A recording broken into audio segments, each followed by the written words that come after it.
Subay gihapon sa mga balita sa Mandawi City, may padayag sab sila opinyon ang mga ginikanan ni nga palisiya nga di na mag-require sa uniforme.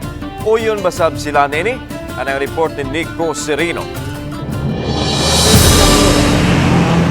Sa Subang Dako Elementary School na abtanamo si Ginang Shirley nga nagdala sa iyang pag-umangkon nga si Andre. May pa-enroll sila sa kindergarten alang sa pagbukas sa klase karong Agosto. Amo siyang gipangutana kabahin sa bag-ong pahibaw sa DepEd nga dili na required ang uniform sa mga kabataan. Apan alang kaniya, okay raman sad og mag-uniform kay mas neat man gud siya tan-awon. Pero kung magliog sa kuan sad og ang mga ginikanan wala sa ikapalit og kuan, pwede ra sad unya na og nanasad sila ikapalit.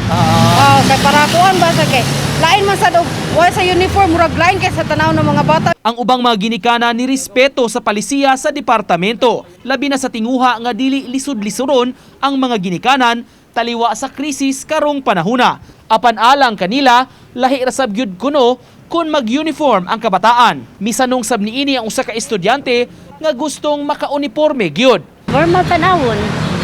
Kagwa uniform.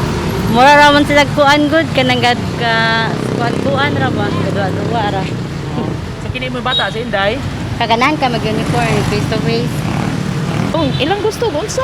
pero ikaw pa uniform man mo. Uniform gyud ako kay ganahan man po ko magtanaw mga bata ingon na limpyo sila tanawon ba mag-uniform pareha sila tanan. Sa Subang Dako Elementary School, padayon ang pagkuha sa mga ginikanan sa report cards sa ilang mga anak ug sa samang higayon, nagpadayon sab ang enrollment sa mga kabataan. Uban ni Godfrey Relien, Nico Sereno, Balitang Bisdak.